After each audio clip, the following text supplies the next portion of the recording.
सूबे के मुख्यमंत्री पुष्कर सिंह धामी ने मुख्यमंत्री आवास में टिहरी लोकसभा क्षेत्र की विधानसभाओं के गतिमान कार्यों एवं विकास परक योजनाओं की समीक्षा बैठक की। इस दौरान उन्होंने अधिकारियों को सख्त निर्देश दिए हैं।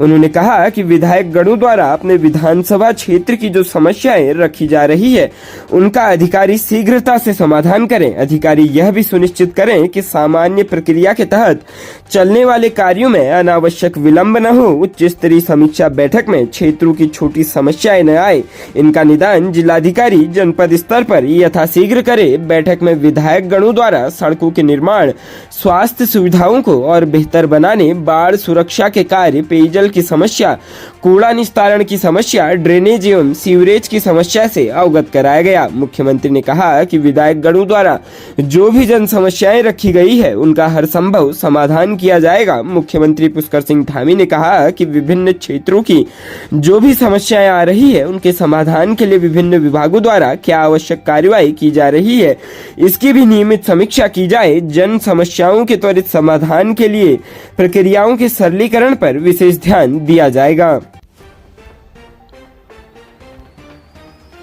प्रदेश के रुड़की में एक महिला ट्रेन की चपेट में आ गई। इससे उसकी मौके पर ही दर्दनाक मौत हो गई। वह काफी समय से बीमार चल रही थी। पुलिस ने शव को कब्जे में लेकर पोस्टमार्टम के लिए भेज दिया है। जानकारी के अनुसार मंगलवार प्रातः एक महिला राजकीय रेलवे पुलिस चौकी के अंतर्गत ट्रेन की चपेट में आ गई।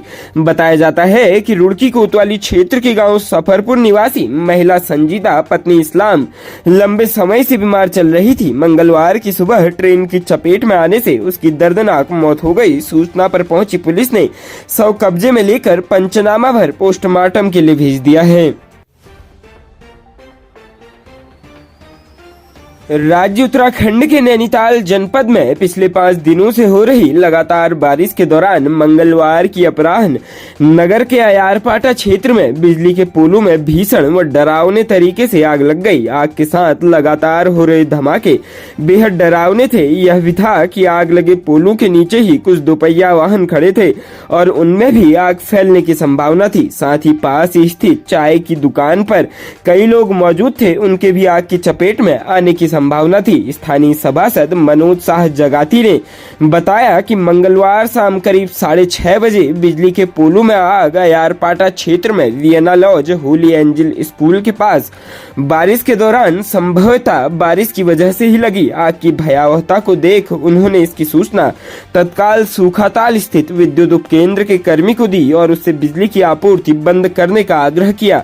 संबंधित कर्मी बातचीत में अत्यधिक नशे में प्रतीत हुआ और उसने आपूर्ति भी बंद नहीं की। इस पर उन्होंने विभागीय अवर अभियंता एवं उपखंड अधिकारी को सूचना देकर उनसे लाइन बंद करवाई। कहा कि संबंधित कर्मी की लापरवाही की वजह से पोलों के नीचे खड़ी बाइकों एवं चाय की दुकान पर मौजूद लोगों की जान जोखिम में पड़ गई थी। इस मामले को लेकर वह मंडलायुक्त एवं विभागीय अधिशासी अभियंता से मिलेंगे। वहीं इस बारे में पूछे जाने पर उपखंड अधिकारी पर्यंक पांडे ने बताया कि लाइन में आग लगी थी, लाइन को दुरुस्त कर लिया गया है। अलबत्ता उन्होंने संबंधित कर्मी के नशे में होने से इनकार किया है। उत्तराखंड पीसीएस परीक्षा में जल्द ही संघ लोक सेवा आयोग यूपीएससी का पैटर्न लागू होने जा रहा है। इससे मुख्य परीक्षा में प्रश्न पत्रों की संख्या 7 से बढ़कर 9 हो जाएगी, लेकिन अब इसमें उत्तराखंड से जुड़े सवाल भी अनिवार्य तौर पर शामिल होंगे। सोमवार को शासन में हुई बैठक में पीसीएस में यूपीएससी पैटर्न लागू करने पर सैद्धांतिक सहमति बन गई। दरअसल 27 फरवरी को उत्तराखंड लोक सेवा आयोग ने प्रदेश की पीसीएस परीक्षा में यूपीएससी पैटर्न लागू करने का निर्णय लेते हुए इसका प्रस्ताव शासन को भेजा था। आयोग का तर्क था कि इससे युवाओं को एक ही परीक्षा की तैयारी करने पर सीधे सिविल सेवा परीक्षा और उत्तराखंड पीसीएस में बैठने का मौका मिल सकेगा। सोमवार को शासन में आयोग के प्रस्ताव पर सचिव कार्मिक शैलेश बगौली की अध्यक्षता में बैठक हुई। सूत्रों के मुताबिक बैठक में शासन के अधिकारियों ने पीसीएस परीक्षा में यूपीएससी पैटर्न लागू करने की सहमति दे दी है। शासन ने आयोग को इस पैटर्न में मामूली संशोधन करने करने को कहा है। इन बदलावों के साथ ही शासन से सहमति का पत्र आयोग को मिल जाएगा। इसके बाद यूपीएससी पैटर्न लागू हो जाएगा। माना जा रहा है कि इस साल पीसीएस की जो भर्ती निकलेगी उसमें नया पैटर्न शामिल होगा। एक अधिकारी ने बताया कि शासन ने इस बात पर जोर दिया कि प्रदेश के युवाओं के हित में पीसीएस परीक्षा में एक निश्चित प्रतिशत तक उत्तराखंड से जुड़े सवाल भी पूछे जाएंगे, ताकि प्रदेश के युवाओं के लिए पीसीएस बनना आसान रहे। कई अन्य राज्यों में भी इस तरह के प्रावधान है। जानकारी के मुताबिक आयोग इस बात पर राजी भी हो गया है। राज्य उत्तराखंड के हरिद्वार जनपद के अंतर्गत लक्सर में युवती को कोल्ड ड्रिंक में नशा पिलाकर दुष्कर्म का मामला सामने आया है। प्रेग्नेंट होने पर युवक ने अपनी मां व पिता के साथ मिलकर उसे दवाई खिलाकर गर्भपात करा दिया। इसके बाद आरोपी युवक शादी का झांसा देकर युवती के साथ शारीरिक संबंध बनाता रहा और बाद में शादी से इनकार कर दिया। पुलिस ने आरोपी युवक और उसके माता पिता के खिलाफ मुकदमा दर्ज कर लिया है। प्राप्त समाचार के मुताबिक लक्सर कोतवाली क्षेत्र के अंतर्गत एक गांव निवासी युवती ने पुलिस को तहरीर देते हुए बताया कि उसका गांव के ही एक युवक के साथ प्रेम प्रसंग चल रहा था। एक दिन युवक ने उसे अपने घर पर बुलाया और कोल्ड ड्रिंक में नशीला पदार्थ पिलाकर उसके साथ दुष्कर्म किया। उसकी अश्लील वीडियो भी बना ली। इसके बाद युवक उसे शादी का झांसा देकर उससे शारीरिक संबंध बनाता रहा। इसी दौरान वह गर्भवती हो गई। उसने युवक को इसकी जानकारी देते हुए उस पर शादी करने का दबाव बनाया। आरोप है कि एक दिन युवक ने उसे अपने घर बुलाया, जहां उसके माता पिता ने जबरन उसे गर्भपात की दवाई खिला दी। उसके साथ मारपीट करते हुए शादी से इनकार कर दिया। घर पहुंचकर उसने मामले की जानकारी परिजनों को दी। परिजनों ने जब युवक व उसके माँ बाप से बात की तो उनके साथ गाली गलौज करते हुए शादी से इनकार कर दिया। कोतवाली प्रभारी निरीक्षक लक्सर ने बताया कि पुलिस ने आरोपी युवक फरमान उसके माता पिता के खिलाफ संबंधित धाराओं में मुकदमा दर्ज कर मामले की जांच शुरू कर दी है। प्रदेश में पिछले 3 दिनों से मौसम का मिजाज बिगड़ा हुआ है। मंगलवार को भी दिन की शुरुआत झमाझम बारिश के साथ हुई।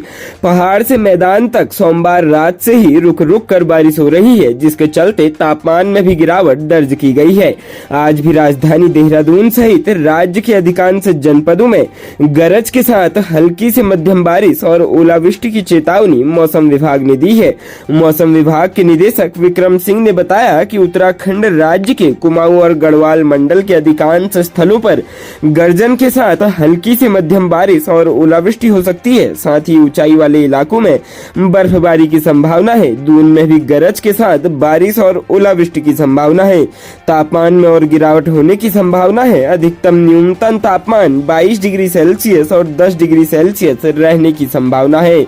सरोवर नगरी नैनीताल में सोमवार रात से झमाझम बारिश का दौर जारी है। लगातार बारिश होने से झील का जल स्तर 5 इंच से ऊपर बढ़ गया है। 25 मार्च तक एक्टिव रहेगा। उत्तराखंड में पश्चिमी विक्षोभ के चलते बारिश का दौर जारी है। राज्य मौसम विज्ञान केंद्र द्वारा जारी मौसम पूर्वानुमान के मुताबिक राज्य में 25 मार्च तक पश्चिमी विक्षोभ एक्टिव रहेगा। मौसम विभाग केंद्र द्वारा जारी पूर्वानुमान के मुताबिक 21 मार्च को पहाड़ से लेकर मैदान तक अधिकांश इलाकों में हल्की से मध्यम बारिश की संभावना है। कहीं कहीं गरज चमक के साथ तेज बारिश और ओलावृष्टि को लेकर भी अलर्ट जारी किया गया है। 24 और 25 मार्च को फिर से राज्य के जिलों में अधिकांश स्थानों पर बारिश का क्रम शुरू होगा। ऊंचाई वाले इलाकों में बर्फ गिर सकती है। ऐसे में इन 2 दिन भी राज्य भर में बारिश, ओलावृष्टि और बिजली चमकने का येलो अलर्ट है। मौसम विभाग ने 25 मार्च तक जारी अलर्ट में संवेदनशील इलाकों में भूस्खलन के कारण कहीं कहीं सड़क राजमार्ग अवरुद्ध होने की बात कही है। साथ ही पहाड़ी क्षेत्र में कई नदी और नालों का जलस्तर में भी वृद्धि हो सकती है।